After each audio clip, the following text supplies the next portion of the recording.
సన్న బియ్యం పెడుతున్నారంటగా. అవును బాగుంది. అంతకు ముందు ముద్దగా ఉండే ఎవరు తినేవాళ్ళు కాదు ఎక్కువ. అంతకుముందు ఐటమ్స్ కూడా ఎక్కువ బాగుండేవి కాదు, కానీ ఇప్పుడు బాగుంటున్నాయి అన్ని. ఈరోజు మెనూ ఏంటి? పులిహార పచ్చడి పెట్టారు ఈరోజు. ఎగ్గునా?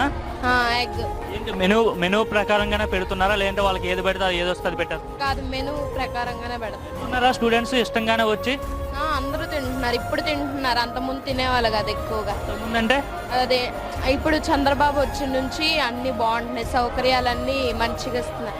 తిండి అలాగే మనీ కూడా ఇస్తున్నారు అందరు ఇంట్లో పిల్లలకి. బాగుంటుంది. భోజనాల పరంగా మిడ్ డే మీల్ పరంగా బాగానే ఉంది. ముందు బాగుండేది కాదు. లోకేష్ గారు వచ్చిన తర్వాత, ఆయన విద్యాశాఖ మంత్రి అయిన తర్వాత బాగుంది. ఈ అంటే స్కూల్ స్టార్ట్ అయినాయి కదా, మరి యూనిఫామ్ బెల్ట్ అంటే బుక్స్ అన్ని ఇస్తున్నారంట కదా. ఇచ్చారు, బుక్స్ బాగున్నాయి అన్ని. బాగున్నాయా? అంటే సపరేట్ గా ఉండేవంట కదా, అది కాకుండా ఆల్ ఇన్ వన్ అనేది ఇస్తున్నారంట కదా ఈసారి. ఇంగ్లీష్, తెలుగు, హిందీ అవి కలిపించి మిగతా సపరేట్ గా ఇస్తున్నారు. ఆ మూడు మాత్రం ఒక టెక్స్ట్ బుక్ గా కలిపేశారు.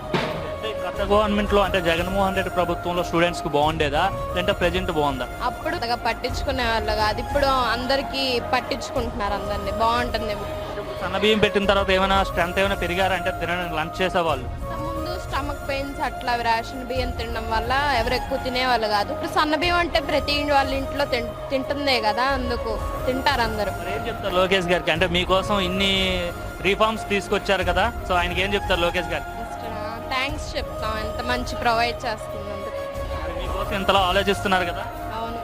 చాలా మంది అంటే స్టూడెంట్స్ కోసం ఆలోచించరు, ఎందుకంటే మీకు ఓట్స్ ఉండవు కదా. పెద్దవాళ్ళ కోసం ఏదో వెల్ఫేర్ స్కీమ్స్ పెట్టి వాళ్ళ కోసం ఆలోచిస్తారు, కానీ మీకోసం కూడా లేనివి గవర్నమెంట్ స్కూల్స్ లో ప్రొవైడ్ చేస్తున్నారు. బెస్ట్ ఇది.